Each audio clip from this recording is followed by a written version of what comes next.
Live from Santa Clara, California, and Chicago, Illinois. It's the Any Given Thursday podcast. The Europa League is back in action. The very first inaugural league phase round just happened on Wednesday and Thursday of this week. That would be the 25th and 26th of September. We watched it all. And while it's a little weird to have just one competition on and not also be following the conference league simultaneously, that'll change next week. It was kind of nice to just focus on one of them for a change. You can really kind of keep track of all the games. You're not like super surprised at something that's happened in the conference league that you missed while you're trying to follow, Galatasaray Pauk. Yeah. So, there's gonna continue to be pros and cons, but the major pro is that our beautiful Europa League is back at full steam. What did you think, David? Did you have a good time? Yeah, I had a great time. I love coming back. Match week one's always super interesting because you finally learn about some of these teams. Like we thought we knew who Bodo Glimt were coming to this, but now we see them play a big opposition and they're much better than we thought. Porto, they were who Porto thought they were. They were who they thought they were. They let them off the hook. Yeah. No, Bodo played great, and we're gonna get into them very shortly. Why not now? What am I waiting for? Let's do it right now. I set you up for a perfect transition. Yeah, let's just jump into the fixtures. The one thing I did wanted to say is that you are constantly reminded in the Europa League that there is no matter of fact fixture. There is no like cross off the list. You don't have to show up for it fixture. You will always be gotten if you show up like that, unless you're playing RFS. And Porto learned that the hard way. They go to Norway, they go to Bodo. They lose 3-2, despite playing against 10 men for a decent chunk of this game, for a large portion of the second half. Boy, how there are so many like umlauty things above Mata's name. Yeah. But I think you got it right though. I think it is just Mata. He gets himself sent off in the 51st minute after Bodo had a really good first half. They do concede early, but go into the break up 2-1. They look the better team. And then, you're thinking, well, that's going to sort of bury them, right? But no, not at all, David. Because Jans Petter Hauge gets on the double, having scored on the other side of half in a counter attack. And then I'd say for a large portion of that rest of the half, they sort of coasted, looked pretty comfortable. Bodo racked up some sort of XG and not huge chances, some medium chances. And they do eventually score in the 90th minute, but it's too late. Bodo Glimt wins 3-2 and arguably the upset of the day. And correct me if I'm wrong, but didn't Bodo Glimt also hit the post after it was 3-1? Or have one that just barely missed? I felt like they had a chance to go 4-1 at one point of this. I mean, yeah, after the red card, you really expected Porto to finally grab control. They were in a un-Porto position of having to be the dominant team in a European game. We're used to them being the team that plays on the counter, being the team that gives up possession, and here Bodo out-Portoed Porto in that sense. But I think it really just came down to Porto's bad defending and Jens Petter Hauge taking advantage of it. I mean, he was great all day. How strange is it to say that it comes down to Porto's bad defending in a European game? Right. That's not really something I think we're used to discussing. Not at all. It was a pretty shabby performance at times. They usually look so hard to break down. They had runners in behind, people beating them one-on-one. Just not solid in shape in ways you don't really expect. I'm just glancing at the pass map from the first and second half, and it's a pretty amusing difference. After the red, Bodo managed 3 shots, one of which was a goal. Porto, after that point, had 18, one of which was a goal. And it's pretty entertaining. A lot of shots in the box. A lot were blocked. A lot were had bodies in behind. So yeah, in the way that we're used to, if this happened in reverse and Porto hunkered down to get a result with 10 men, I think you'd be a little less surprised. But Bodo kind of beating them at their own game in the second half with solid defending.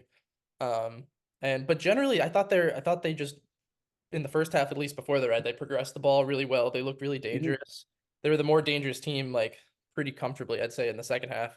At least Absolutely. after the opening Samuel goal for Porto, who we should maybe mention.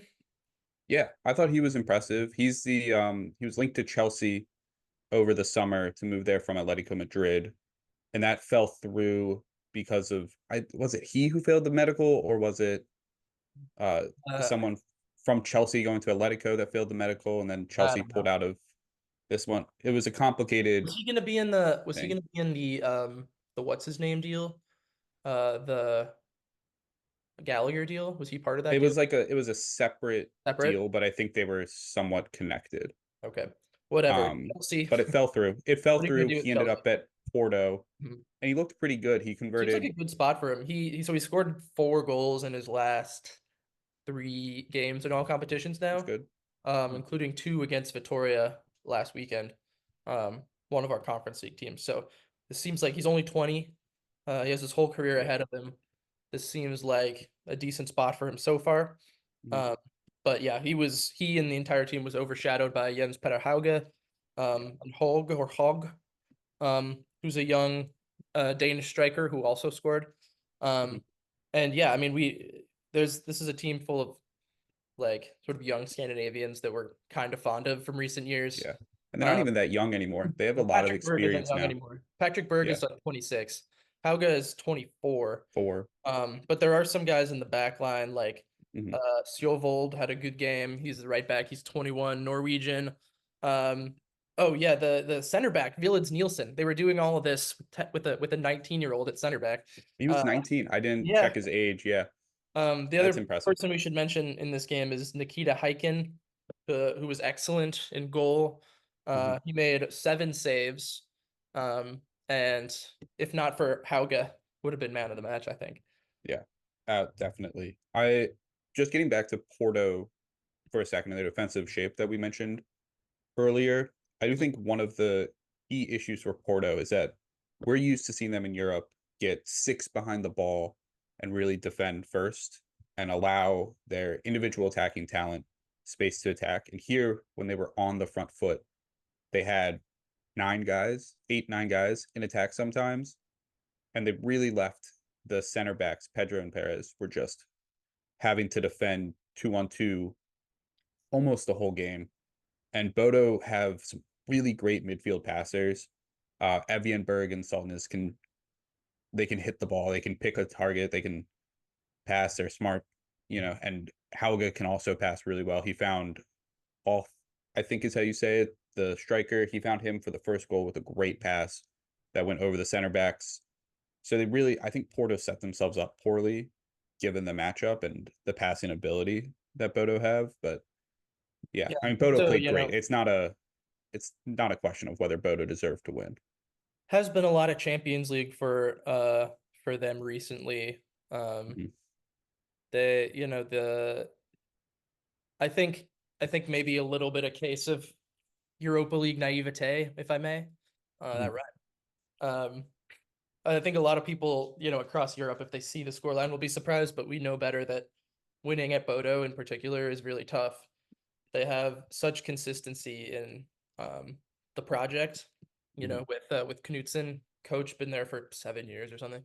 Um, so I think, yeah, and as Roma found out a couple years ago, to devastating consequences. It's not a sure thing to go there. So, Yeah. teams be warned. I don't think it's a huge deal for Porto to drop this one, but it is maybe a little bit of a warning that they have. They get United next.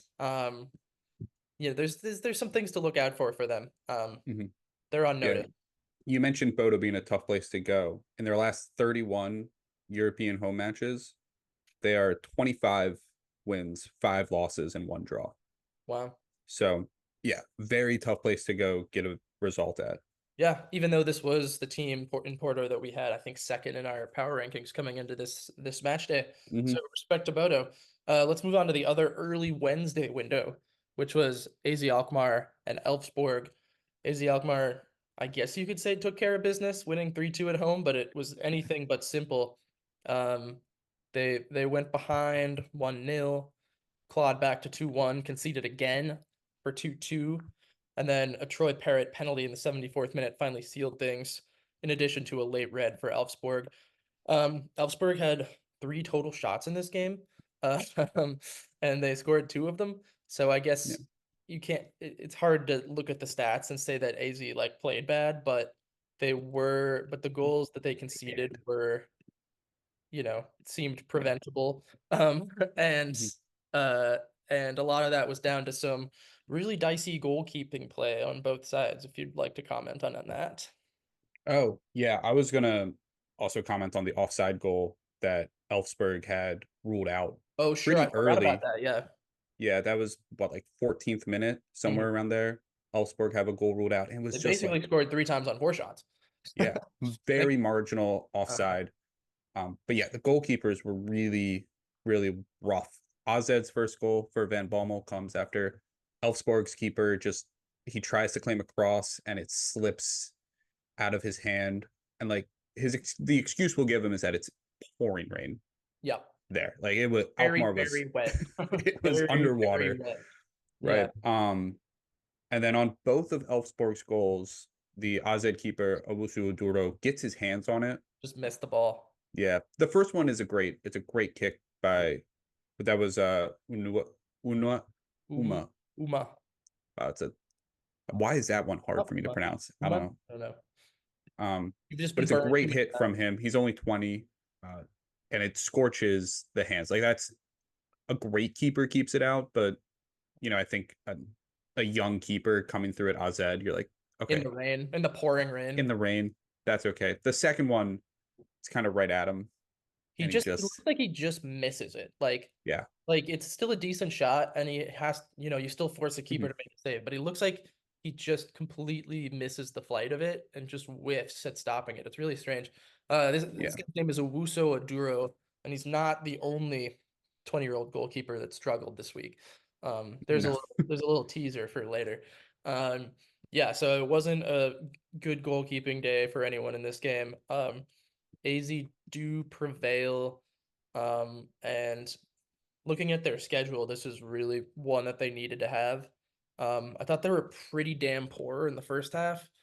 yeah, Um, they scored on their one big chance, only managing a couple other shots in the box. which wasn't even a chance that they themselves Yeah, right. created, right? Like it wasn't a good cross. It should have been fairly easily claimed.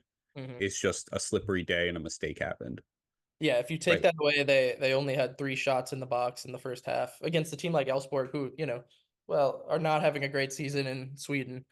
Um, right now. I think they're like down in solidly mid-table, far away from European places. And the way AZ's been playing in the league, scoring heaps of goals, you'd think they'd come out really raring to Mhm, go, but they came out really sluggish in the first half and then had to come fight their way back, which to their credit they did. mhm. Um, and this is one, we talked about, this is one they really need. They got Athletic Club away coming up next, and then after that, Spurs away. So Yeah. they needed these 3 points bad, and they got them. Mhm. Let's go on to. Oh, Um, sorry. My last thoughts on oh yeah, this, just before we go, is I do wonder if AZ are more set up to deal with better teams because the midfield is not fast. Like that was a clear issue in this game was the lack of pace in AZ's midfield. When they were in possession and the midfield started creeping up to get into attack, they looked really good. And when they were defending with everybody back, they looked good. But in transition, the midfield just couldn't keep up with the play and the pace that Elfsborg had. And then their backline really struggled with Elfsborg's like long diagonal balls that it just opened them up every time they switched play that way. So I wonder if when they're playing big teams, if they're sitting back a little more, if mhm, maybe the midfield is able to get better control mhm. of the game than against an opponent like Elfsborg, who are trying to get you on the break. Mhm. That's my final thoughts on it. Yeah, I should also mention Mark Van Bommel's son, Ruben Van Bommel. We brought Mhm. up last week. He scored twice. Um, uh, We nailed that, bringing him yeah, up last week. including yeah. including a go-ahead. And yeah, he was good. Also, Koopmeiner's younger brother, Per, is on this team. Another thing I mentioned. It's just a bit of fun. Let's move on to Galatasaray 3, PAOK 1. Now this one was tighter game than the raw stats might suggest. If you look at the stats, you know, that FODMAP has them as Galatasaray has a 2.4 xG to 0.87, 9 big chances, which is kind of crazy. Really? It didn't like so yeah, Galatasaray really peppered the goal. In the second half in particular, inside the box. But I thought in the first half, PAOK were really good. And deserved their equalizer in the 67th minute through Constantelius. For one, PAOK should have scored earlier.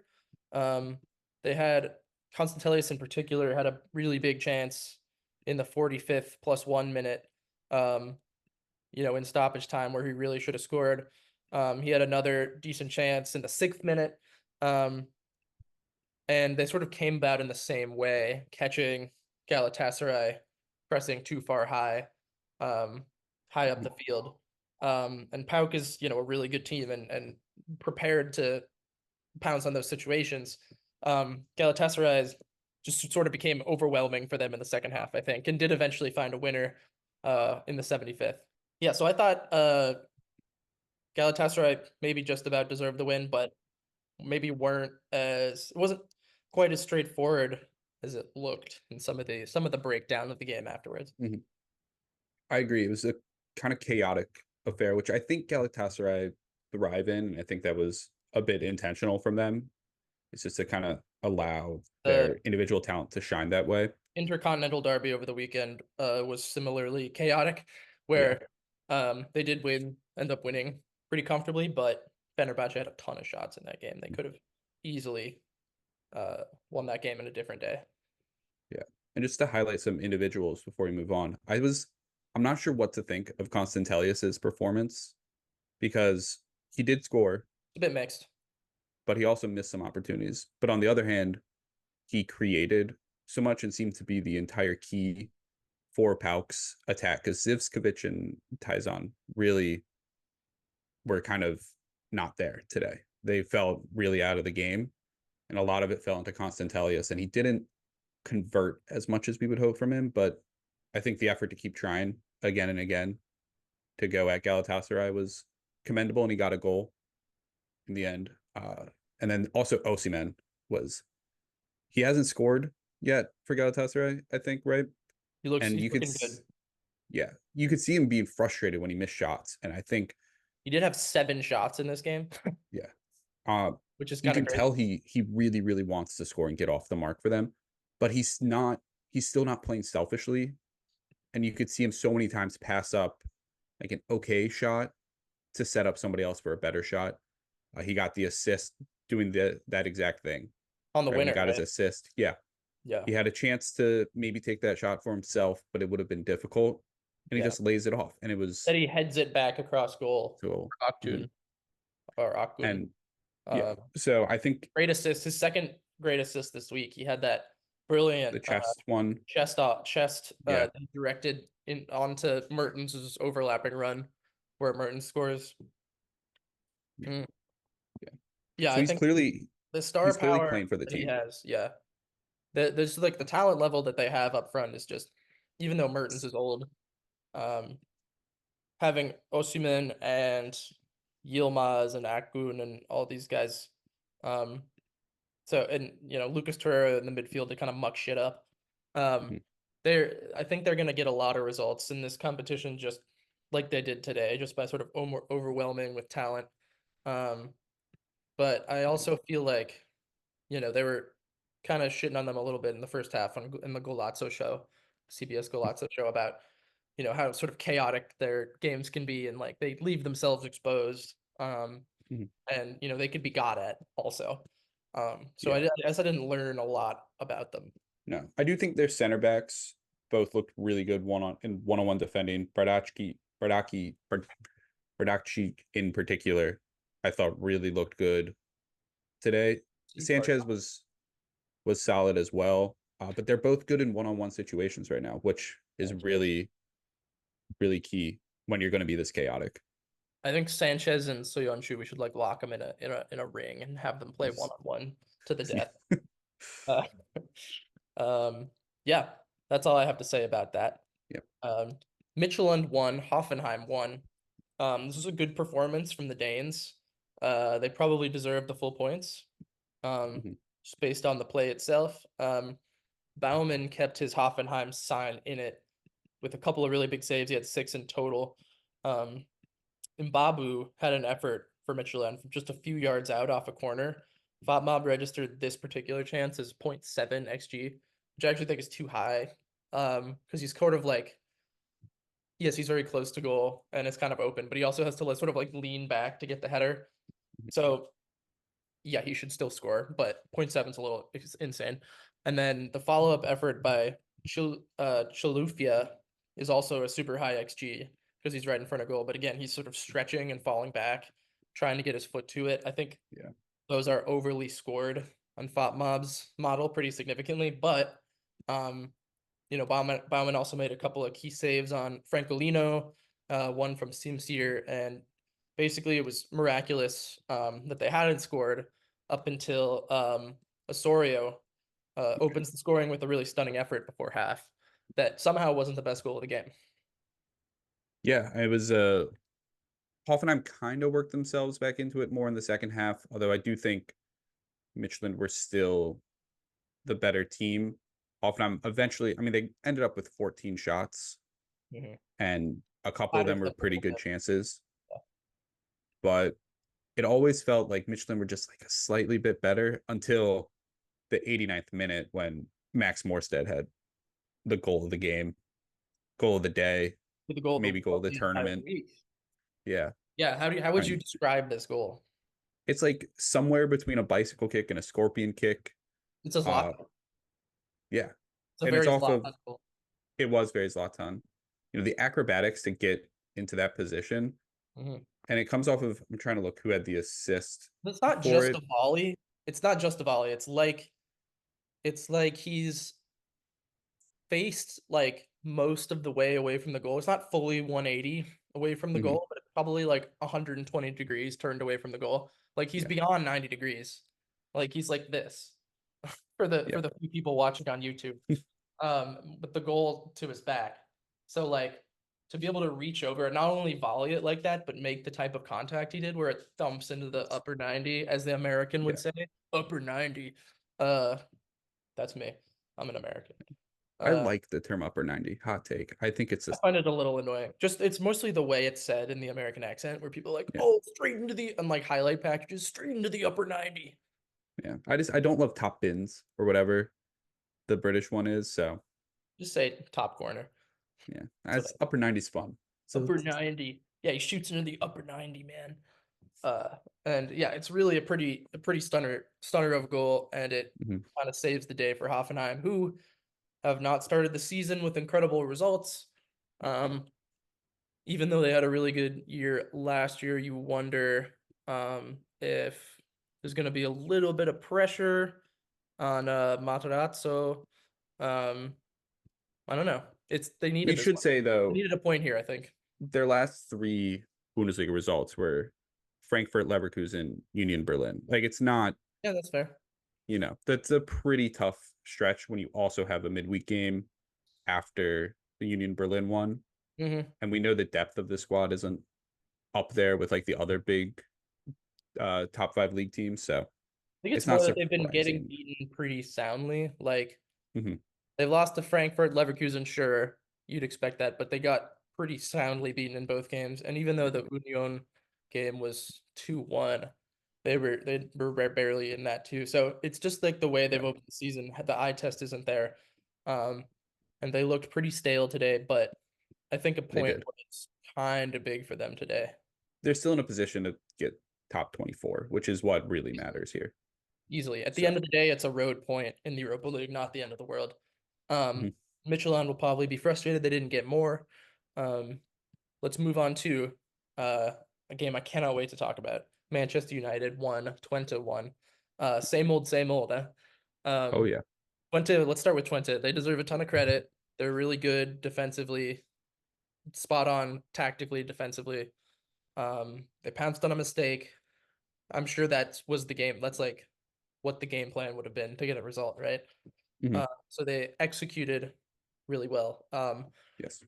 United looked like they, even though they were pretty unremarkable for most of the game, Eriksson scores a lovely goal, which looks like it would, stabilize their efforts in the first half. But then he gives it right back by turning the ball over in the second half.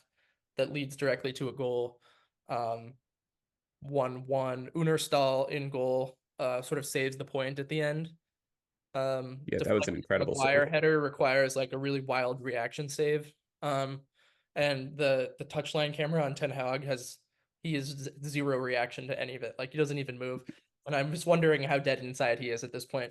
Um, He's so, got to but be. yeah, like, what do you want to talk about with United? Oh man, there's a lot to talk Where do you want about. to start? There's the attack with, Xerxes wasn't at his best today, but no one else engaged at all offensively. I I have a mean, lot to say about the Xerxes situation. yeah, I think Xerxes is a good striker. He's not a great finisher, which maybe they needed today. Maybe Hoyland should have had the start today. That's easy to say in hindsight, because when Xerxes comes out, no one in the attack can do anything. No one can pass anybody else. They all just put their head down, go for goal, and try to score through individual brilliance, which is just not going to work at this level. I don't care if you think you're better than Twente. You still need to play like a team to beat them. This is a team. This is a Europa League. This isn't, the League Cup first round. You're not playing some seventh division side. They had no You can't. energy. Yeah. They were Yeah. I lethargic agree with that. to me. And I mean, we keep talking about it, but the midfield is still going to be an issue. Like, not that they played terribly individually, any of them, except for the Eriksson error, where he turns the ball over. But it's just like a lack of structure to me, and like Mm-hmm. how they actually want to create chances. And this is the issue with Xerxes, is that like I agree, Xerxes, I really like Xerxes as a player. I think he's gonna be a great player. Um, I don't feel like him leading the line for United in that traditional number nine is like what they want or need right now, which is why Yeah. why I thought the transfer was strange, because I don't really know. I mean, like I heard a take, I don't remember what it was on. Sorry if I'm misquoting that person who I don't remember, but something like, maybe there's a world in which Xerxes playing off Hoyland is successful for them. Like Maybe. in that requires a change of formation. And the thing I'll always come back to about United is that they can't change formation because their best player is Bruno Fernandes, and he has to play in the same position. He can't play anywhere else, Yeah. and he won't play anywhere else. So how are you gonna like change the team to fit your personnel to say if they went with a 4-4-2 or 4-2-4? That might actually be kind of interesting. Hoyland, Xerxes dropping in a little bit behind him, and then you have Rashford and somebody and maybe Garnacho or Ahmad or whatever. Like Mm-hmm. that's suddenly a little more interesting of an attack for me. Yeah. Um, doesn't solve the midfield problem, um, but No, then and I you know, question but then the but then you midfield's can't do ability to that. play in a Are you gonna put two. Bruno on the right? I mean, Yeah. like it's just they're when their team is based around him, they're just so limited to how they can play, and they Yeah. don't have the personnel to play that way anymore. So I don't really know what they're up to. Like, what do you do? I don't know what Yeah. the answers are. And the lack of flexibility in the squad is something that Jose Mourinho highlighted back years ago at this point, like almost 3 years ago, maybe even more Longer, than 3 years ago. longer, Yeah. And it's been an issue for a pre-COVID, long time with this team. 5 years And ago. Ten Hag is, he hasn't really tried a ton of variation in his tactics, which is on him a little bit, but the squad is not set up for it. You have to play a midfield three because you don't have midfielders that can. I mean, who in this midfield has the athleticism to do a double pivot? Prime Casemiro. Yeah, right. Like, Casemiro from 4 years ago. right. Like Ugarte is not a double pivot player. Mainu could probably develop it, Yeah, but that's it. Ericsson's not going to have the ability to cover have the the ground legs you for need it there. anymore. Yeah. Yeah, Bruno needs to be in a 10. Essentially, he's kind of He can't press either. limits what you do. He Yeah, doesn't the press team, well. He's a bad presser. and I think that's part of why we've seen over the last year and a half, United have been worse and worse offensively, is because they need to sit 6 guys back because the attack is so bad at pressing. Like Bruno can't do it, which means you just can't press because even if Rashford and Xerxes press really well, there's going to be an outlet because your 10 isn't going to engage defensively. When he does So it all. He does the classic Bruno thing is like not curving his runs, yeah, press. right. So they sit with 6 back. The fullbacks rarely get engaged in the attacking phase of play, and then they're error prone in the back line, and have been for a while. The point about the fullbacks too, you're like wasting a guy like Mazraoui. And Dallow's who's a turned great out attacker. to be pretty decent, yeah. Even when Shaw is healthy, like you're wasting these guys. Yeah, and even if they did get for it, were they going to put in crosses for Xerxes and Bruno? Like,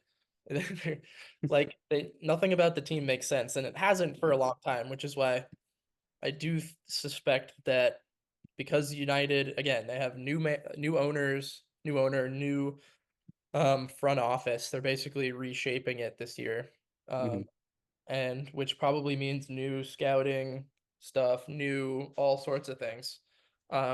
So you wonder when that happens, they usually, if you have a bridge coach like Ten Hag has turned out to be now, you usually don't last that long because even if nothing's your fault, in which there's some stuff is Ten Hag's fault, but like you're gonna want new management always wants to bring in their own guy, like no matter what sport, what country, they're gonna want their own guy with their own project. So I did feel like the summer when they did bring him back, it was almost like, all right, well, we don't have the personnel we want anyway. We don't have any real expectations for the year.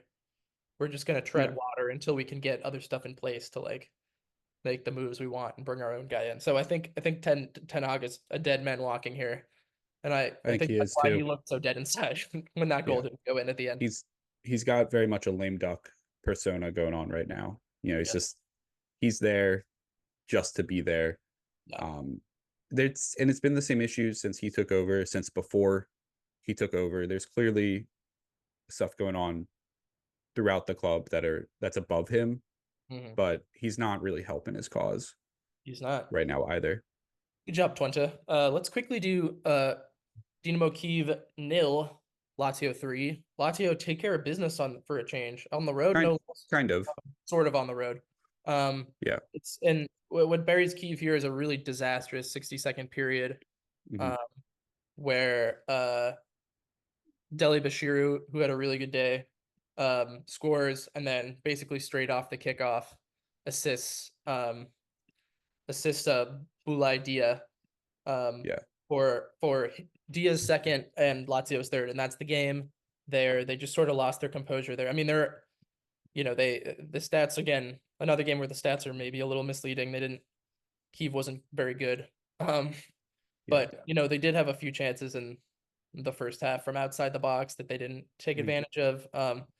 But yeah, the game was sort of lost in that period. And yeah, they just lost their heads there and are also worse. So there's that. But I thought defending was bad. Lazio's defending was pretty good. Yeah. As well, which something I want to highlight. Yeah, they did a great job of that. And I thought Rovella in particular, slotting in front of the center backs, allowing Vecino to get forward, was really, really good in that role today. Broke up some counters, which was really important. So want to highlight that because I feel like he's going to go unrecognized a lot. And great save by Providel on a wonderful free kick from Rajko. Yeah, incredible save. But Lazio to go in, outside of save I saw all week. Yeah, outside of Noslin coming on and being stupid and getting a red card really quickly, took care of business. Yeah, 6 big chances to Kyiv's 0. All right, moving on to Ludogorets 0, Slavia Prague 2. Slavia does not concede goals, and you don't want to play them. That's my takeaway. Yeah, I think that's a pretty good takeaway. Their backline's great. They took care of business against Ludogorets on the road, got 3 points, and they're in a good spot. There's really not much more to add. Great. Anderlecht 2-1. Ferencváros 1. I think Ferencváros wasn't terrible, but Anderlecht took care of their business at home. Up 2-0 for most of the second half. Not much to say about this either. This is kind of how it should go.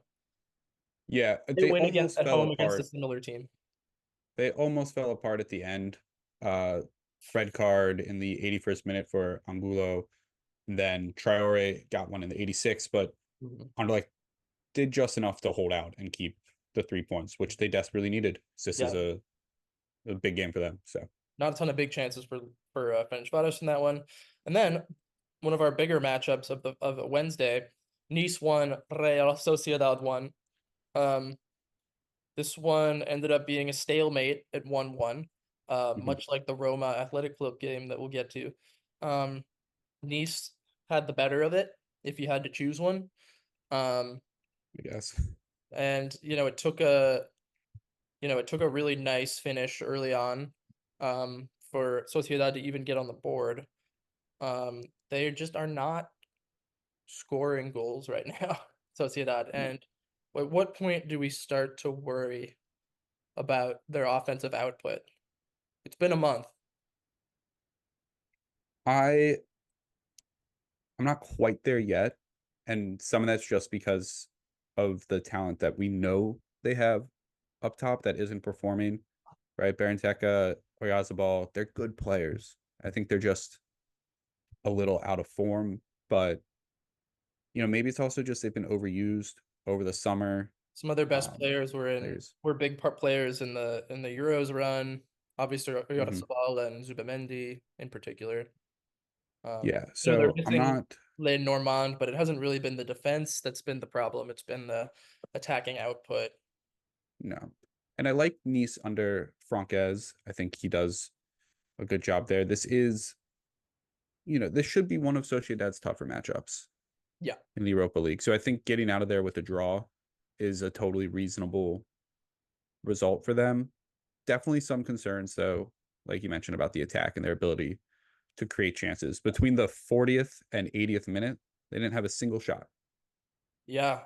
And Right? they Like, and they had to save a penalty. I forgot to mention that. oh yes, I forgot Evan about that too. Guessam Yeah. missed a penalty for Nice in the 55th minute. Hmm. That probably would have won them the game Yeah. the way things were shaping up. Um, yeah, I don't think Sociedad had a shot within like 10 yards of the goal, you know. Um, Hmm. they're Yeah. not penetrating They the only box. had two from inside the box at all. Mm. Um, and their goal was, Parencheka it was a really nice finish, but it was kind of out of nothing. Like it was just he took an early shot and caught Nice sleeping a little bit. Right. It wasn't some super well worked goal that resulted in an easy chance. So definitely a little bit of concern, I think. But there's time to fix it. You know I mean, who who's there? started for Nice today? Dante? Is that who you're gonna mention? Well, Dante too. I was thinking Yeah. Bombito though. Um, recently moved Mm, from MLS, the yeah. Canadian international who Jesse Marsh is like unnerved and is suddenly an excellent center back. He's really he's 24, but he's considering him a young player. He's super promising. I don't know. Yeah, because he didn't start playing for Colorado in the MLS till he was Uh, almost 23 already yeah, was when he got his first caps for them. So yeah. So this is pretty exciting. And yeah, he looks like he's sort of nailed on as well. I don't know about that, but he did start the last two games, including the Saint Etienne one. So now that he's off and running, I wonder if he'll be one of the main rotation guys, at least in the defensive line there, which is exciting. we can Um, hope so. I love seeing CONCACAF guys succeeding. yeah, But he could overall, I was really kind turn of into the best disappointed. CONCACAF center back. Yeah. Overall, I was kind of disappointed by the game, was what I was gonna Yep, super to boring. finish off there. It was a little boring. Super boring. Let's move on to Thursday's fixtures, starting with the two in the early window. First one was a pretty interesting one. That was Fenerbahce 2-1, Union Saint Gilloise. Um, and Union, I thought probably deserved more from this game. Hmm. They had a great start in particular. The first 20-25 minutes, they were really dominant. Um, they really should have scored a couple of times, if not just once. And then, the momentum sort of stalls once they concede off a corner to Soyuncu, eventually scoring. Um, and then a Burgess own goal in the 82nd minute seals their fate despite a late consolation, a 74th minute red card for McAllister. The other one, actually the older brother, Kevin McAllister, makes any comeback trail difficult. But I think St. Gilloise can definitely take a lot away from this one. They may have just been the better team, full stop. Is that too much? Yeah, I think that might be a little too much because I thought a lot of their issues were some really sloppy bad play, That's true. especially in the back line. Yeah. And I don't know if I can say like they were the better team because they kind of lost themselves the game. And I thought Fenerbahce's back line, Bakal in particular, were really impressive. So I think that was one of the big differences here was just Fenerbahce's back line, despite having Soyun Shu, were more composed in difficult situations than Sancho was. But yeah, there's some promise because you're on the road against one of the stronger teams in the competition, and you don't play your best in a lot of positions, but you're still really in the game, maybe even deserve to draw. The way they fought, continued to fight after being down a man and down 2 goals was really impressive to me. How they kept on the front foot, didn't give up. I thought that was good to see. But yeah, I'm not prepared to say they were Rodriguez had a the better team. 0.52 XG chance right in front of goal in the second minute. Yeah. That he didn't score, and that sort of typified that flurry in the first 20 minutes where they had, I think, I don't know, 4 or 5 shots inside the box that were it was 5 shots inside the box, racked up a bunch of XG, and really should have seized on one of those opportunities and maybe the game goes differently. Instead, turns out to be a very Jose affair in the first half where he gets dominated for 20 minutes and then scores a scrappy one off a corner. And that's kind of all the team needs. Fenerbahce probably needed to win. They didn't need to win this game, but they needed the morale boost, I think, after getting whooped at home by Galatasaray, even though the game, the pattern of the game wasn't maybe a fair result.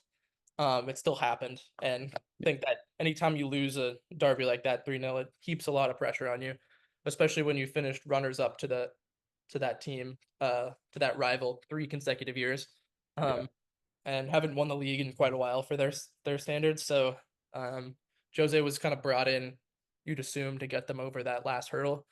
So I think there's a fair amount of pressure on them domestically, but also, to at least sort of match Galatasaray's results in this competition. So I think they probably needed this one, or the fans would start getting a little a little antsy. Yeah. The other early window game was Malmo 0 to Rangers. Rangers scored in this one 55 seconds in, pouncing on an error of a back pass. And then pretty much dominate this one start to finish.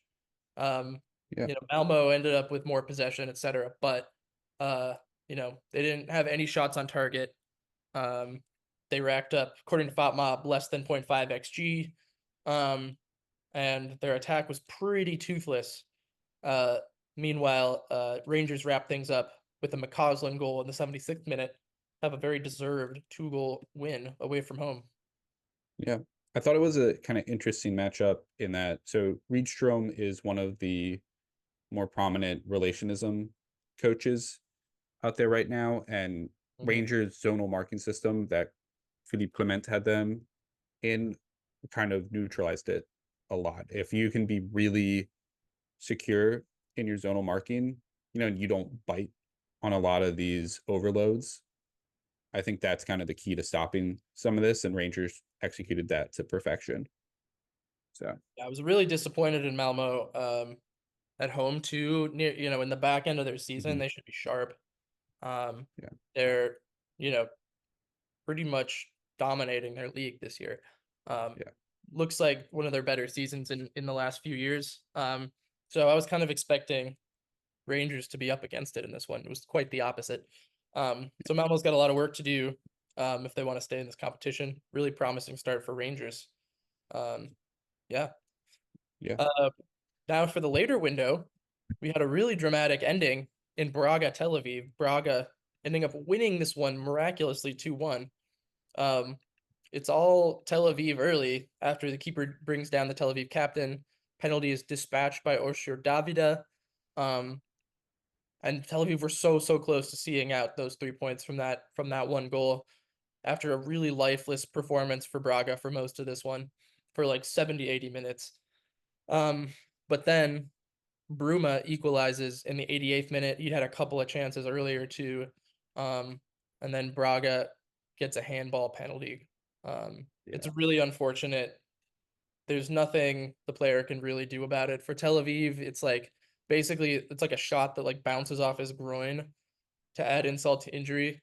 He's like blocking a shot, bounces off his groin onto the turf, and then like glances off his arm that's like behind him, that's outstretched.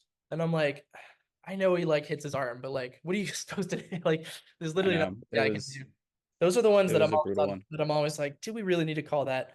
And then Bruma dispatches that penalty to win them the game pretty probably undeservedly. Tel Aviv will be super heartbroken because, man, this would have been one of their more famous European results. Even a 1-1 they would have been happy with. And they had some chances to put it away. Dor Peretz, right? Yeah. Dor Peretz. He had a big opportunity to seal it in the 81st minute right before the comeback. Yes. Also managed to lose their head in stoppage time and get 2 red. That's the big concern for me. This is a big deal because then they're suspended.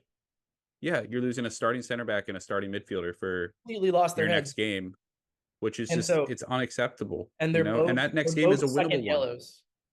One. It's a winnable game too. It's at home against Midtjylland. So I apologize if you can hear the garbage truck in the background picking up you're doing great. Our dumpster.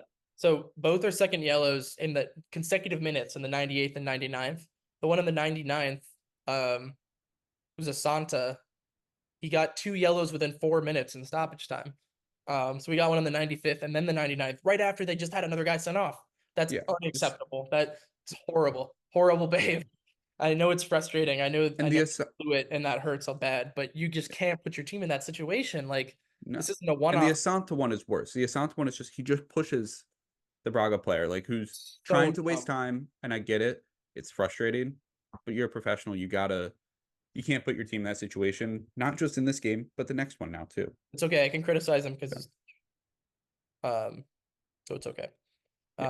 This one will hurt for a long time for Tel Aviv. It didn't give me great hopes for Braga, who really didn't offer very much until late, although they did dominate the second half. But but Braga also in the Conference League 2 years ago when they played Fiorentina, I thought something similar where it looks like they create a lot of chances, but none of them are good chances.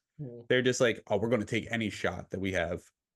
And it feels like they kind of resorted to that style where they just shoot the ball for half, but just shoot for the sake of shooting isn't a great tactic. Braga ended up with a super high XG, but they really ramped it up late. If you want a stat that personifies that, I use big chances too often, but Braga had 31 shots, but just 3 big chances. That's kind of exactly. So, a penalty on each side. Another super dramatic one, late flurry of a finish. Frankfurt 3 Victoria Pilsenia. How about that? This one was also absolutely piss and rain in the first half. And some takeaways to start. Ekitike is in awesome form, especially after you said he wasn't that good. I'm eating my words on that. He's been a great all-around striker to start the season. He and Marmouche have been quite the pair. I think they both have 4 goals so far for Frankfurt this year in all comps. He gets the breakthrough in the 38th minute, but before half, Victoria responds with a really good finish from way outside the box from how do you pronounce his name? Schulch. It's like Schulch or something. Schulch. He bangs one in from outside the box, and then Frankfurt takes full control in the second half, scoring quickly with the Bembe and Christensen They look long gone here. And then another miraculous comeback. First, Adu finishes a goal from, what was it from? I can't remember, but it ends up being a shot at It started as a throw-in. No, that was the second goal. I thought they both started as throw-ins. Oh, Did they maybe. not? Prince Adu. Anyway, their second goal comes from Prince Adu in the 86th minute, and while it is a good chance and a decent shot, I do feel like the young goalkeeper, Brazilian Kawa gets his hands to it, and I think should do better there. And this is just the start of a very rough period in the match for him. I guess he just turned 21. I think he was 20 yesterday. Was his birthday yesterday? Oh my God. We gotta look that up. That would be brutal. I'm gonna to anyway, do that on his birthday. He's not even the regular starter for Frankfurt because he is in for Kevin Trapp. I wonder, does he go by a different first name? Well, Cal is his first name. This is terrible podcast. And then Moraes Vieira dos Santos. Santos. Okay. Yeah, this is really bad podcasting. I'm sorry, guys. No, he was 21. I was just wrong about his age. Yeah. I'm gonna call him Santos from now on. That's fair. Anyway, I think he gets his hands enough to it that he should maybe be stopping it, but forgivable. But then a little late pressure, a long throw in that isn't well dealt with by the center backs. Santos runs out to get it, crashes himself straight into the defender. Yeah. Was that Tuta that was maybe that he runs into? I think it was. So you have to blame the defenders here too, because they didn't clear it on the first time of asking, but then Santos runs straight into his own player, completely misses the ball, and it's a simple finish for Yamelka in the end. Yeah. I mean, not a simple finish, but the goal was open. Victoria get a shock result in a game where Frankfurt had frankly played really well for a lot of it. They didn't rack up an insane XG or anything like that, but when they did, when they did have expansive patterns of play, they looked really dangerous. They have all these exciting young players starting and coming off the bench, like Ibimbe and, anyway, there's all types of good play. Hugo Larson, they just got all these guys. And I don't know, maybe it was partially the age and inexperience that cost him here. Obviously in goal it was, because club legend Kevin Trapp is injured. Yeah. Huge reason they won the Europa League when they did in 2021. That's a big loss. But Tuta is pretty experienced. Tayat is pretty experienced. I don't know. This just wasn't a result that should have happened by any means. No, definitely not. It's I feel like saying collapse feels harsh, but I do think harshness is kind of necessary in this one. They really should have seen this out. Especially that last goal. It's totally unacceptable. Victoria aren't scoring goals from open play. 2 more goals from open play. They're just not. It took a miraculous shot from outside the box. They just weren't gonna come back from 3-1. And you'd put yourself in a great position and you can't see it out, and that's super disappointing for Frankfurt. It's a mess. Yeah. It's a mess. I mean, and they have Besiktas they have to visit next. Not necessarily an easy one, although they played like shit. So there's no guarantees in the Europa League, and these are the types of games that could be the difference between top 8 or not. And they let themselves down. They really let Pilsen off the hook. Yes, they did. Who let us down? Besiktas? Well, them too. I was gonna say Roma and Athletic Club, who put up. I thought we were transitioning to Besiktas. Snoozer of a 1-1 draw in Rome. This might be a good opportunity though to just briefly ask our Serie A expert here, what the hell is going on in Rome right now? Because Roma like a disaster. This was a game that was more interesting off the field than on the field. One, from Bilbao's perspective, you have a bit of a mini injury crisis hitting them early in the year. Nico Williams couldn't start. Unai Simon's out. But Roma are doing a classic Italian Serie A. Like, it's all the theater. Everything's going wrong all at once. Last week, they fired Daniele De Rossi, which controversially, and appointed Ivan Juric on the same day. That apparently led to Lorenzo Pellegrini and Gianluca Mancini being very upset and getting into arguments with members of management about the lack of like commitment to De Rossi's project and lack of communication to the players. I'm reporting that obviously secondhand. I don't know these guys personally. I'm not breaking news reporting. You weren't there on the ground? No. The fan base undertook massive protests, which obviously it's the Roma Ultras. They have a tendency to sometimes go a bit too far, and some people definitely did, like they bullied the writing threatening messages to the CEO. And this whole debacle led to the CEO, Lina Suluku. She's resigning. Well, she did resign, but she resigned on game day against Udinese, which is not a good look. She was placed under police protection because of the threats and the protests. But she's supposed to be the main person behind the sacking and behind a lot of the disagreements that De Rossi had with management. So that's, why they were so mad at her. And then the cherry on top of the shit cake is that the Friedkin Group is going to be purchasing Everton. That's Roma's owners. So now they're going to be distracted about it. But so that's a whole another layer of just issues going on. Interesting with the Friedkins because, they're obviously in a bit of a lull in their relationship right now with the fans and the ultras, but just on their body of work on the field, they won a European trophy, albeit the Conference League. They made a European final. Jose was really popular. De Rossi was really popular interim decision. So, and they haven't worked out the stadium thing, but who in Italy has? No. So I think there has been big ups in their ownership. They have invested some money, but it's funny how quickly these things can deteriorate, especially in a country like Italy with such feisty ultras.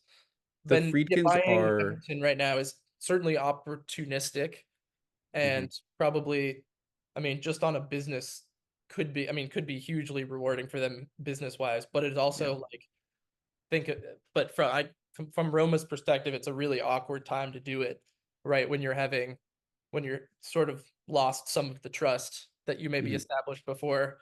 And in that sense, it's kind of a bad look timing wise, isn't it? Yeah. I know I probably shouldn't linger on this super long, but it does. I've seen a lot of comparisons to the Pozzos buying Watford and Udinese having a lot of players that maybe should have gone to Udinese who go to Watford in an attempt to make sure that they can stay consistently in the Premier League for a few years. It was like Watford maybe getting the players that Udinese fans thought they should have got before, a little more interesting team that's making more money because they're in the Premier League.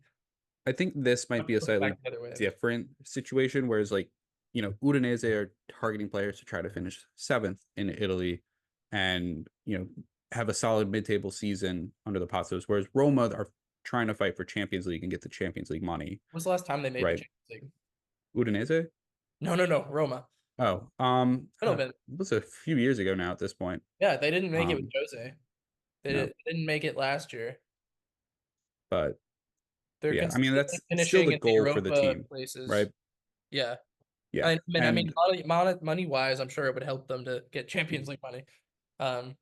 And I know that's a goal that they've had domestically. So, while there has been some varied success, they have, had some success on the pitch and seemed like they've been happy at various points in the last few years. So it's just like a weird, from the outside, you're like, wait, now what? Yeah. They invest a good amount of money. They're just also kind of crazy in the classic Italian owner sense, that they really, in a slightly different way, in that they really don't get, I think, a lot of the fans' complaints. I don't think they quite understand Roma fans the way that maybe a local owner would. I think the De Rossi situation epitomizes that, like, to greenlight giving him a full-time contract and then fire him 4 games into the new season. Very strange. Legend like that. That whole It's thing is weird because it's like, if they why? just let him walk. If they Yeah, just right. said It would end have of been season, unpopular, but it wouldn't have been disrespectful in the same way, At yeah. And least I in think the eyes of the fans.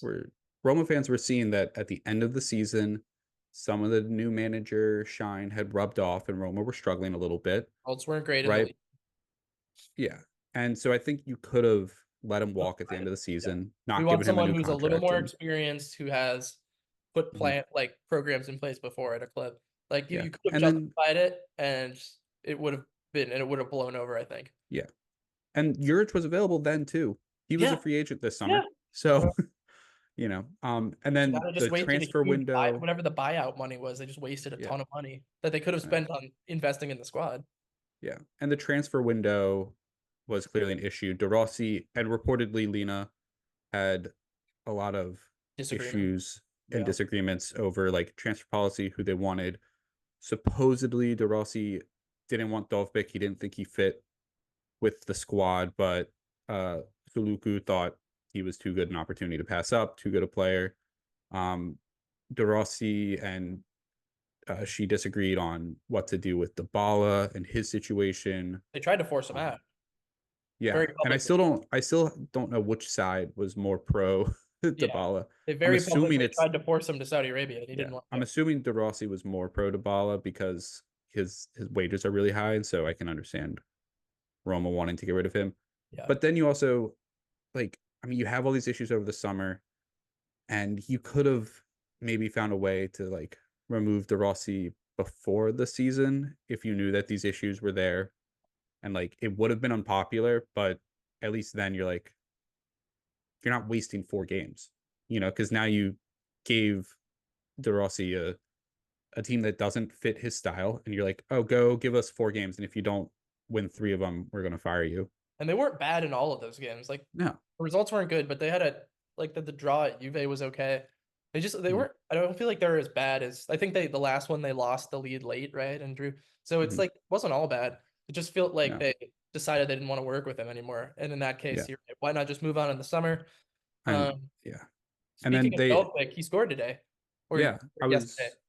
I was gonna say they hired Juric, who I think is a really good coach. I think Juric is an actual really good hire for this team, Mhm. and Dovbyk is going to thrive under him because Juric is going to get this team to put in crosses, and they have players who can set Dovbyk up that way. Mhm. There's going to be issues, right? Like we saw Matthias Sule. He should probably be calling his agent a lot because he doesn't fit into this three. It's kind of a 3-4-2-1. I think would be the best way to put it. Doesn't really fit into this Juric system, but Dybala and Baldanzi I thought looked really good in a pairing, both against Udinese and now against Bilbao. Angelino on the left is going to be great for setting Dovbyk up. I think in the first half we saw what this Juric team could look like, and then the second half they decided to sit way back, and I think eventually it just became too much. Bilbao's too good a team to sit back against for 45 minutes. Yeah, so this was a really strange game in some ways. So Athletic Club started on the front foot like the first 10-15 minutes Yeah. and had a couple of quick chances, but then after that they basically didn't have the ball for the entire half from 15 minutes on.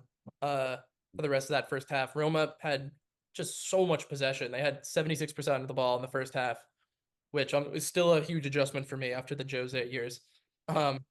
And the goal comes in the 32nd minute. It's a really nicely worked goal, actually.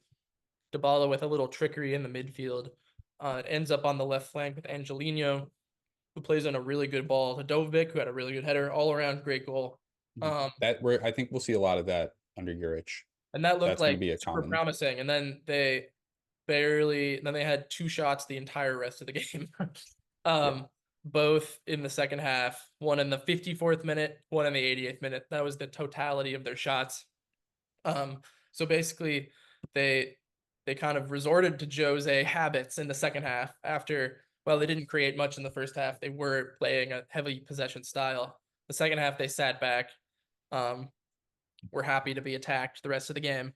And Bilbao, or Athletic Club, excuse me, work themselves into the game finally. They were pretty sluggish, but the second half was all theirs. And they did eventually find their winner, or excuse me, their equalizer through Aitor Paredes. And they were able to bring on Nico Williams in the 60th minute. Finally, and it started clicking after a while, but it was kind of a slow start for them.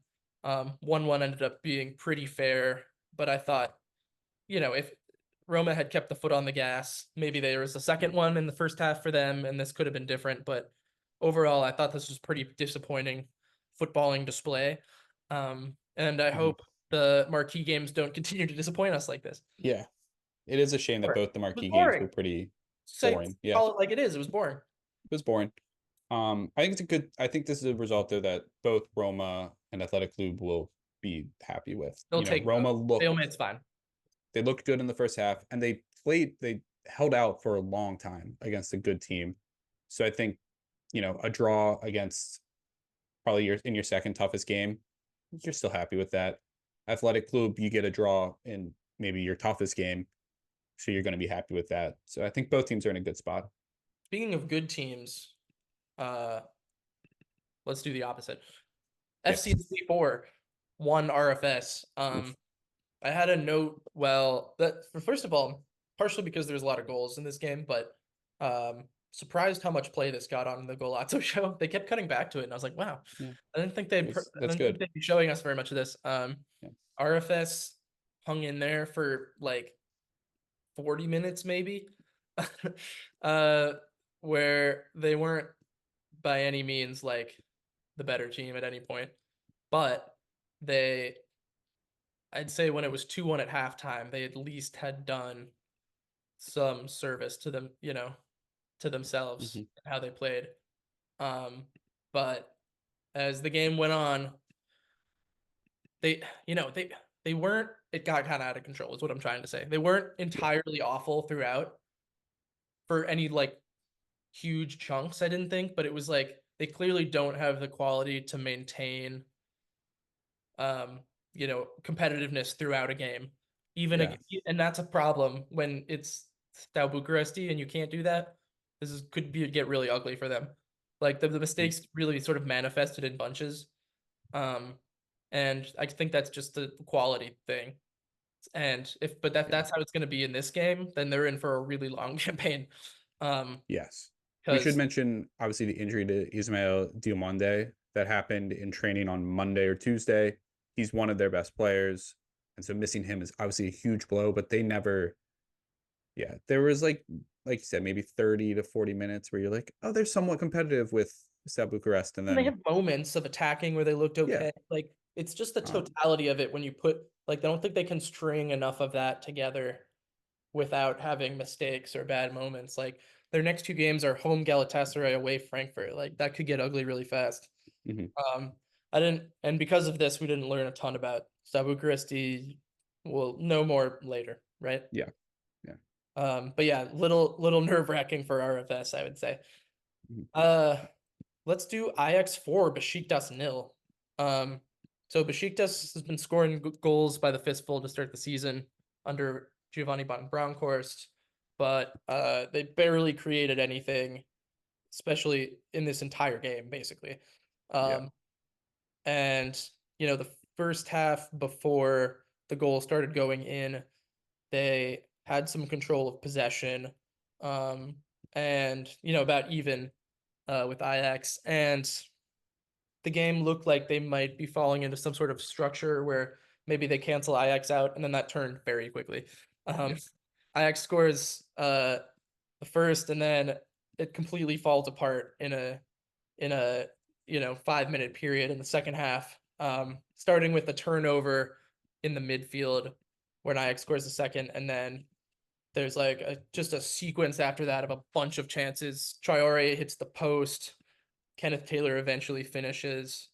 And that sequence at the other end of half was really concerning to me because it was a complete loss of composure, total capitulation. They went from like not playing well but being in the game, or at least getting a dignified result, to really just losing their heads and couldn't put basic passes together. Ajax Ajax, to their credit, took everything that was offered. They started pressing really, really hard in that second half period and really making Besiktas uncomfortable. But you have to know that you can regroup in those situations. If you go down 2-0 there, not have those mistakes compound. And it was concerning on the mental side for Besiktas. Yeah, I totally agree. Definitely a concern for Besiktas. I do think Ajax looked great team interplay, great patterns of play to set up the goals. The first one in particular looked like it was just straight out of the stuff they practiced in training. Like perfect passes, everybody right where they need to be to just cut through a defense. It looked like they were just drawing X's and O's on a whiteboard and walking through how they're going to score a goal. And then they went out and they did it. So I think that's really good to see for them. Yeah, they were really good, especially in the second half, I think we said. And you're just starting to see old Ajax emerge in some of these players. Like they have the veteran types and Henderson and Bertrand Traore, and obviously we know about Brabi, but with Keon Fitzjim, who had something of a coming out party today. I really liked him. He looked really good. He was excellent. Maybe probably their best player, Kenneth Taylor, 22-year-old. Wrench, I thought was really good. Otts is a 19-year-old left winger for them. He's young Belgian youth international. And then their backline of Hato and Boss and Wrench, 3 young Dutch defenders. It's just starting to look like Ajax of old, with some of these young guys coming through who really look older than their years. Some guys I'm kind of excited to keep watching. Yeah. Finally, that brings us to the most important game of the day. Spurs 3, Qarabağ 0. This was a bit of a weird one. It started with transportation issues in London, causing Qarabağ to get to the game 15 minutes before kickoff. Thus, they delayed the kickoff a little bit, about like 35 minutes or something. Still didn't give Qarabağ a ton of time to warm up. It's kind of like when those of us who played club soccer growing up, and it's like back in the MapQuest days before Google Maps, you like have to print out your instructions to go to the suburbs to play a Saturday morning game, and you like take a wrong turn. And you get there like 20 minutes before the game starts, and you don't have any time to stretch, and you get to take a shit, but you can't. That's what happened to Qarabağ, except in professional football at a high level. So you'd think they'd be the ones that would come out sluggish, and yet Dragoshin gets himself sent off immediately. eight minutes in. It's kind of a bad pass to him, but he gets caught out one-on-one with Juninho pressing him. We saw Juninho do this so many times to teams last year. Qarabağ are so good at springing those traps and like suddenly attacking 1v1, forcing turnovers there. Juninho got Dragoshin, caught him red-handed. Literally, he got sent off immediately. I feel for him because pretty sure the ref was the one with the red hand. Yeah, indeed. Just showed it. Dragoshin hasn't had a lot of chances to start since he moved in January, partially because the Romero Van de Ven pairing is so nailed on and successful back there. So the Europa League is a really big chance for him to sort of, he's still young, he's only 22, but show off his chops. Like he had a couple good games in the Euros that showed the promise. But not only did he get his team down to 10 men here, but he's also got himself out of the next match too. Just fewer chances for him to play. And it also meant Poch brought off Poch. You see my it's caked in. Even years later, you still make that mistake. The 18-year-old midfielder who I was really excited to see get his first start. And then he had to be taken off for tactics reasons. So it was just a bummer. Spurs scored anyway. I mean, Brennan Johnson scored in I think 3 straight games now. The 12th minute. Sarr put in another one in the 52nd, and Solanke wrapped it up at 3-0. All that makes it sound like it was pretty straightforward. It wasn't really at all. It was Juninho missed 0.55 XG chance per FOT mob near the end of the first half that would have leveled things going into the break. And then suddenly in the second half, the game opens up. Karabakh draws a penalty, but Bayramov missed it, hitting the bar. Yeah. Karabakh gets another shot immediately saved down the other end. Solanke has a big chance saved. This was at 2-0, kind of a wild sequence. And I guess I have some things to say about Karabakh. I think maybe let's hear him. The red card even threw them off a little bit, if that's not crazy to say. Like they had their game plan set to frustrate Spurs and then do exactly what they did to Dragishin, which is, draw a mistake, wear them down mentally, maybe, take advantage of those situations. But instead of like getting a breakaway goal, they got a red card. And then while Spurs still controlled the ball up until 2-3-0, they suddenly had to, and then immediately they went down after that. They had to kind of force the issue, and play a little more progressively. They got caught out for the third goal. But they also did create quite a number of chances in the last 20 minutes, especially. Vicario had to make a couple of really good saves. I think they just weren't prepping for this, this exact scenario. And it maybe took them a little while to adjust. But we have seen Karabakh be so tactically successful in a lot of these fixtures recently under Kurbanov that I was a little surprised that they were the ones that got worked on the margins in those places. Yeah.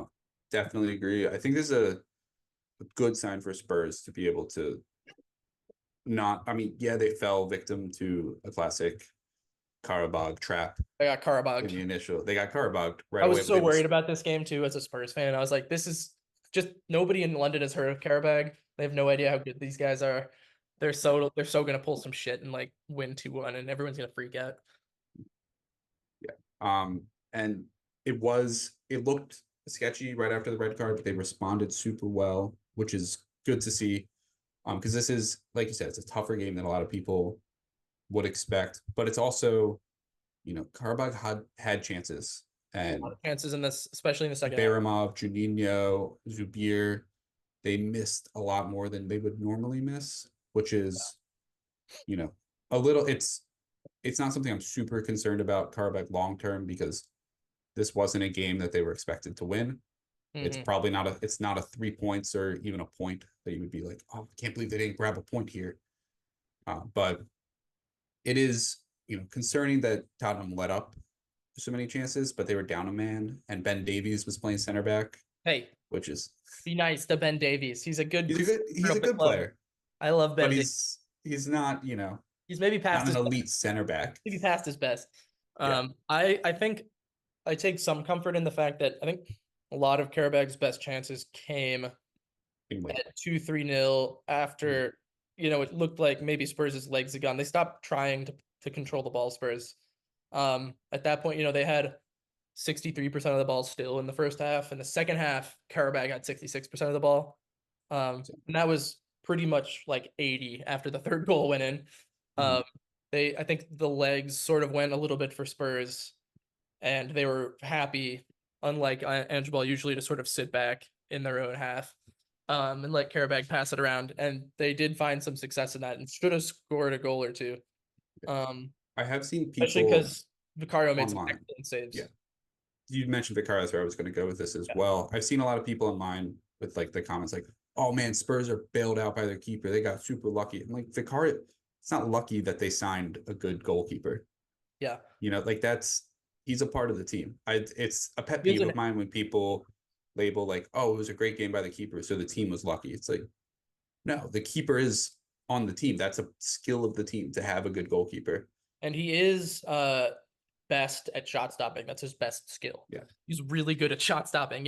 He is now infamously bad in the air. We know this.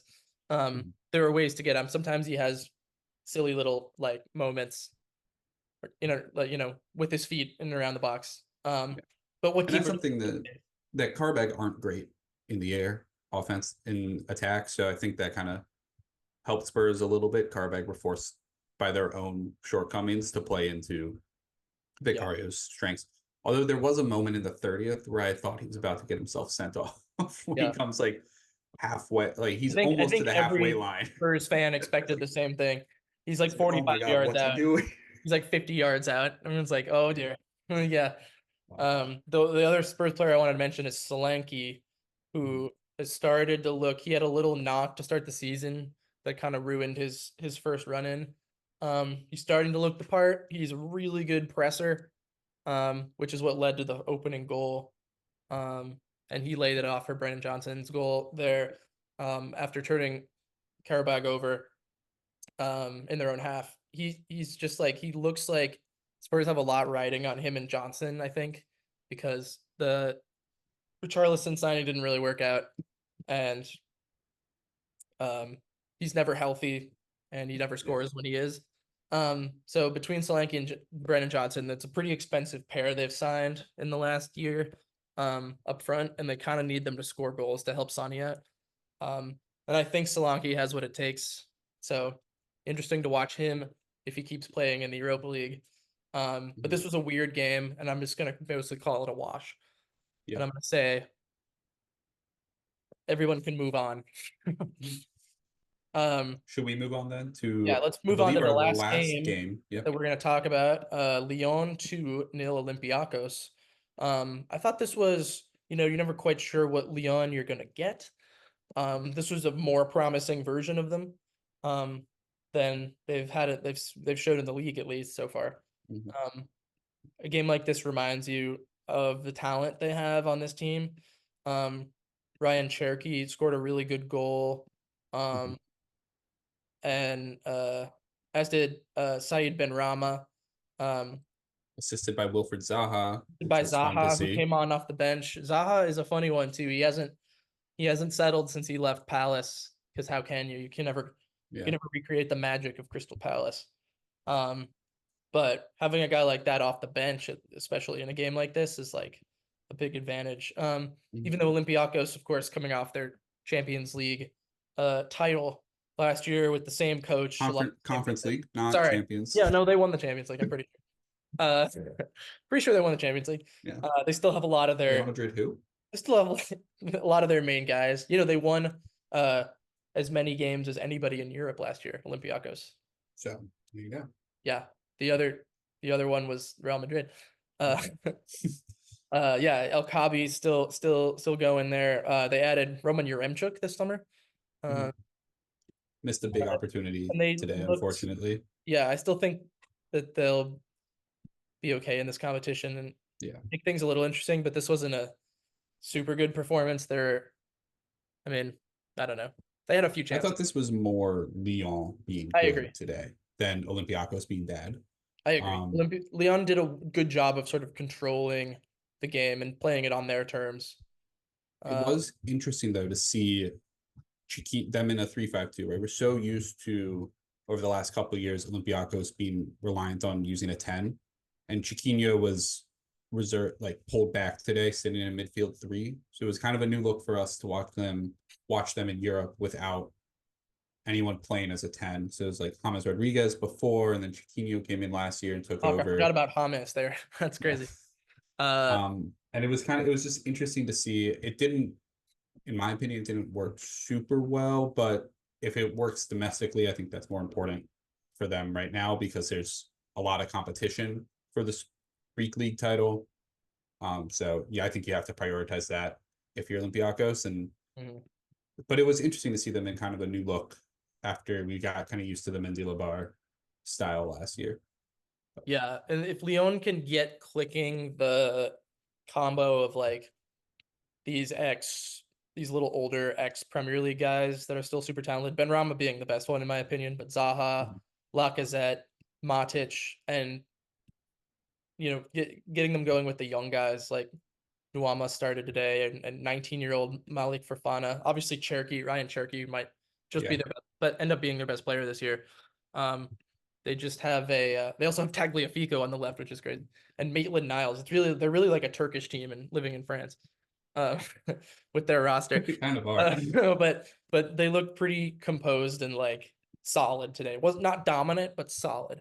And you're reminded that they have good players. They almost did have a disastrous own goal at the end that would have made things interesting from Coletta Carr, who puts it into his own net from absolutely no pressure on a cross. But thankfully for him, it was offside in the Which build. was weird because he had such a great game, and then there's this cross. He's under no pressure, and he just leaps and heads it right into the I think it just into the typifies top like corner. the Leon vibes from recent years, you know? Yeah. Like that moment of madness is within the game, even when they play pretty well.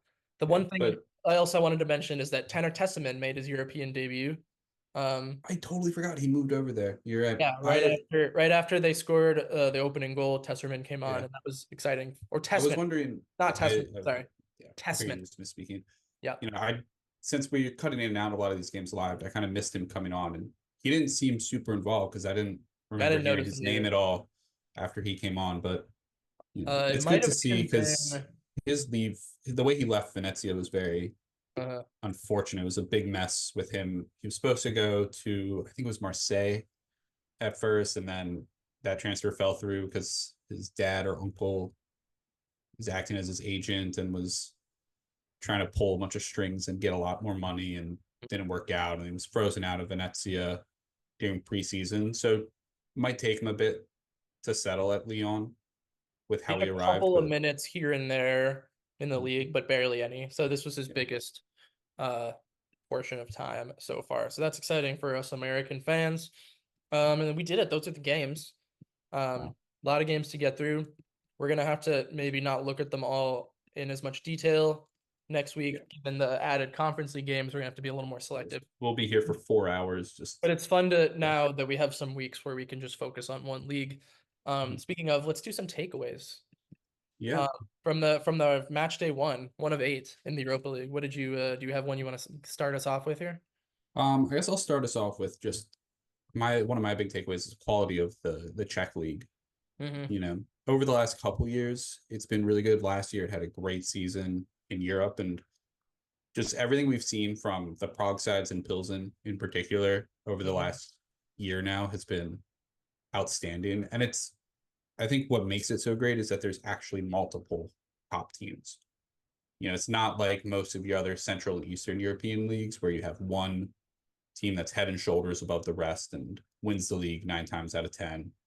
Right? There's a genuine competition for the championship, and I think you see that reflected in Europe when Pilsen are on the road at Frankfurt, and even though they play poorly, are still able to salvage a draw with a crazy comeback, and Slavia Prague take care of business on the road as well. And it definitely makes me optimistic about the chances of the Czech teams in the Conference League as well.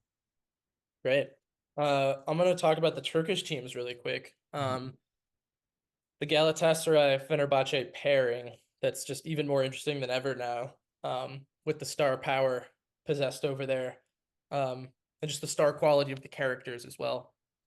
Both those two teams got off to winning starts, looked impressive at times, looked unimpressive at other times. I think they're totally teams that could make a run all the way to the finals, or could like slip up in an embarrassing way that could have serious consequences on the culture in Istanbul. Meanwhile, their littler brother Besiktas, it's kind of the same old so far in Europe, despite a promising start. See if they can turn it around and be a worthy third member of that group. Yeah. My next takeaway is about the Portuguese teams and just not a great look for them right now. Ugly week.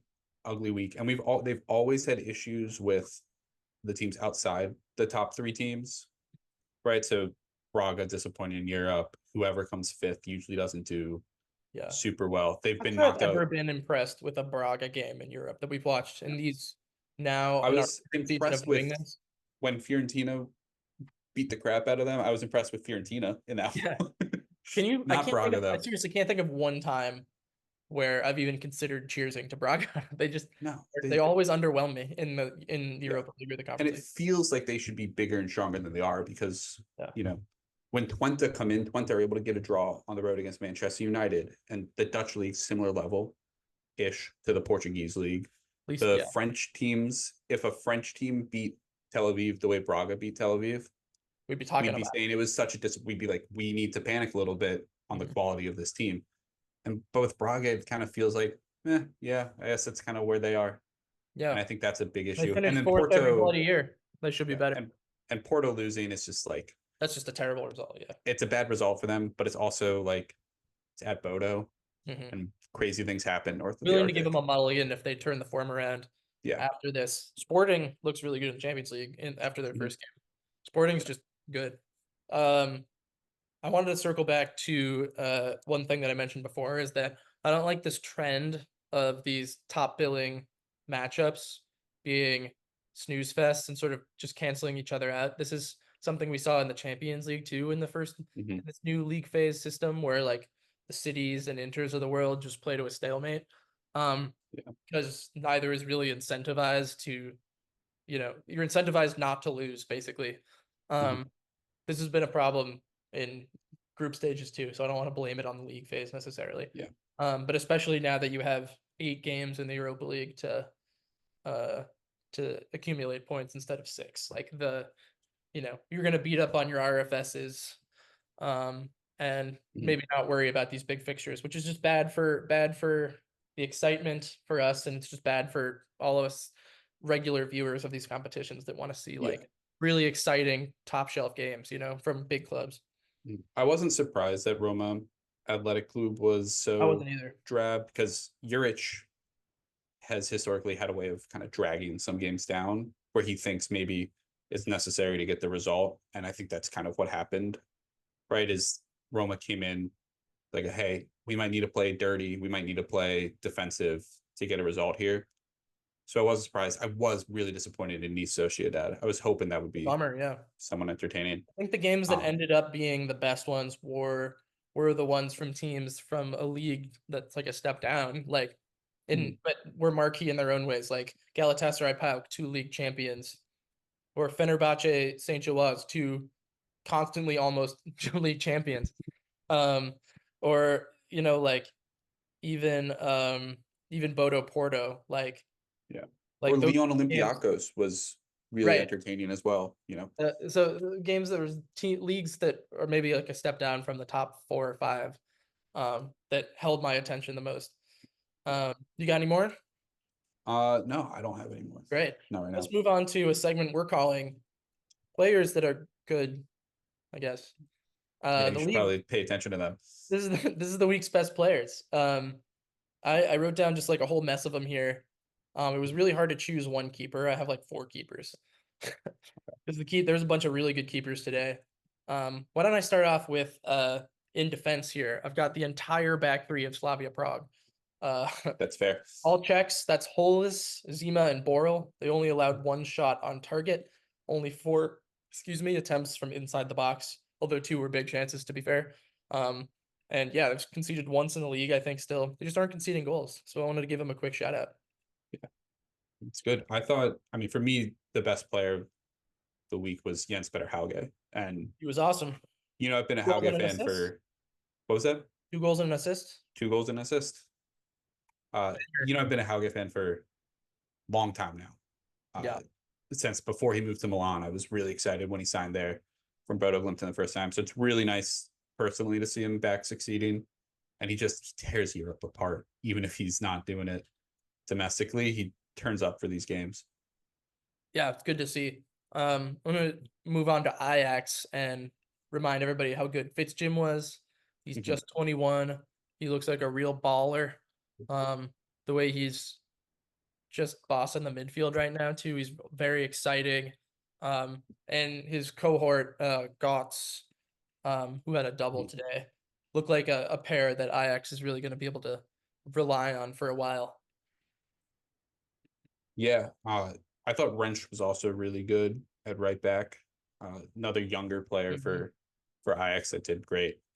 Hato or Hato is he started on the left today, but he's been playing center back too. He's Yeah. like, I don't know what the Dutch are feeding these kids growing up, but the number of good defenders I mean, seriously, like, can we Yeah. trade can Germany trade us some like wingers for defenders so we can both go for the World Cup? Because the Dutch could just start an 11 of awesome center backs. They'd win every competition. I guess one last one that I want to throw out is Bajrami for Uh-huh. Rangers.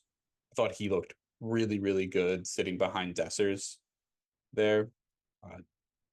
Created a lot of opportunities for them. Scored a goal. He scored the first minute goal off the rebound. So I thought his positioning all day was excellent, and he's got a great eye for creative passes.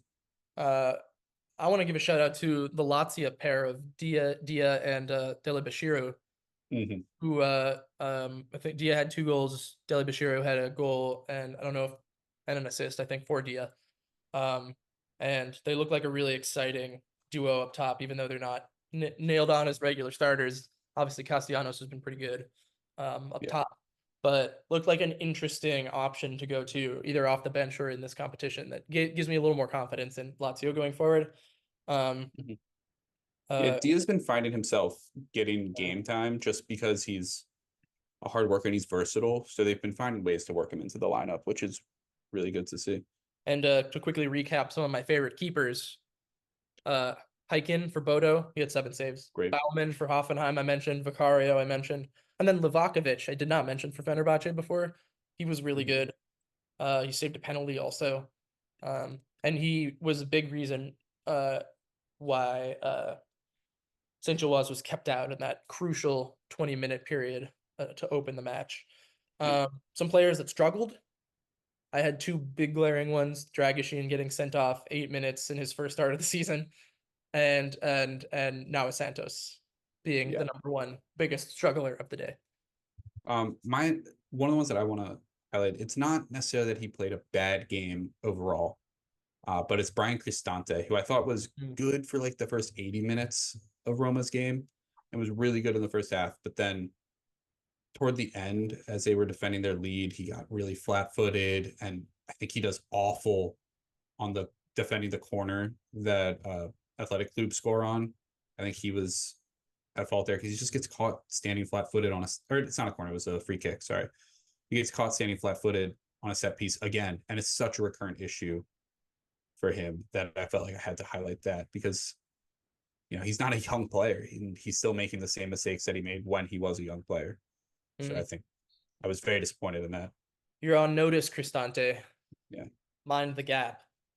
Why don't we talk about goal of the week, David? Because I think there's an obvious candidate.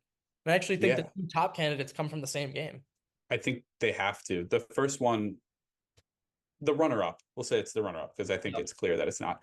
It's Dario Osorio he's only 20, Chilean right midfielder for Midtjylland, and he just had a great shot from outside the box, curls it perfectly with power into the top right corner. Gave them a deserved lead. Yeah, unsavable goal. Yeah, and then number 1 is obviously that Morstedt goal for Hoffenheim that we tried to detail before. This Zlatan-esque finish. Yeah, unbelievable goal. In a week that, to be honest, wasn't full of spectacular finishes or goals. This one really stood out. Save-wise, I want to say my runner-up save of the week was that Unerstal reflex save off the deflected Harry Maguire header to preserve a huge point for Twente. Yeah, just kind of standing there and ball's headed and he just scoops it away. It's really great reactions to get that one. And then top of the list here is, of course, Providel's incredible save from equally incredible free kick attempt. One of the saves of the entire year. You'd be hard pressed to find one better than that all season. They should give out a Puskas for best save. I agree. That would I don't know what we would call it. Maybe a Buffon. A Buffon. That'd be a bit of fun. You call it a Kepa. I said for the player who stays the longest on the field after he's been substituted. Yeah. Nice one. Looking ahead to next week, we have, as I mentioned before, an overlapping Europa and Conference League week. So balls to the wall on October 3rd. A couple on October 2nd. Yeah, in the I was say a couple not many. early, but the ones that's just for, ones that are in the same city as another place. Or yeah, the Europa ones to look out for. We have the big headliner, Porto hosting Manchester United, both after having, it's even more interesting now that they've both had bad results in their first games. And, losing this game would really put pressure on both of them. Other games I'm looking at, Besiktas trying to bounce back against Frankfurt, also trying to bounce back. keep an eye on that one. Saint Gilloise and Bodo is really fun. Mhm. I think both the games with French teams will be really interesting. Lyon going to Rangers after both looked good in their first games, and Nice going to Lazio should be interesting to watch. Definitely. Olympiacos hosting Braga. I would expect them to get something out of that game. And even Twente Fenerbahce could be interesting. There's actually a lot of really good Europa League fixtures next week. Athletic Club AZ, we didn't even mention. It's a really good headliner week. Maybe the best of the entire fixture list. Meanwhile, in the Conference League, Chelsea hosts Ghent to kick things off in that competition. Next Thursday, Real Betis travels to Legia. Heidenheim has the European debut, hosting Olimpia Ljubljana, and Istanbul Basaksehir hosts Rapid Vienna, which should be one of my favorites to watch. I'm looking forward to Lask and Djurgården as well. I think that'll be an interesting one. Indeed. But, yeah. And so we'll be back next week to detail all the best stuff and all the worst stuff from both these competitions. But for now, I think someone very special is there to cheers. Yeah, I mean, we kind of want to do Bodo Glimt's manager, Knutson, but we've done him before. Not Knutson. Not done in that way, but yeah, we've cheersed him. We've done him. We've cheersed him before, so I feel like it's only fair to go someone to we've never done before, huh? Twente's manager, who they pulled waiting the big for me upset. To say it? No, I'm waiting to double check his first name. Oh, it's Joseph or Joseph. Yeah, Joseph Oosting. Oosting. Thank you for your correction of my Dutch pronunciation. So cheers, Joseph. Did the Dutch say a hard J or a soft J? I don't know. What do I know? Okay. Good job, Oosting. You did good. We're all proud of you. Holland loves you, I guess. Unless you did anything weird. I didn't do my research. Do your own. We don't know about his personal life, but we do know he did a great job managing his team against Manchester United. Cheers, Twente. Cheers.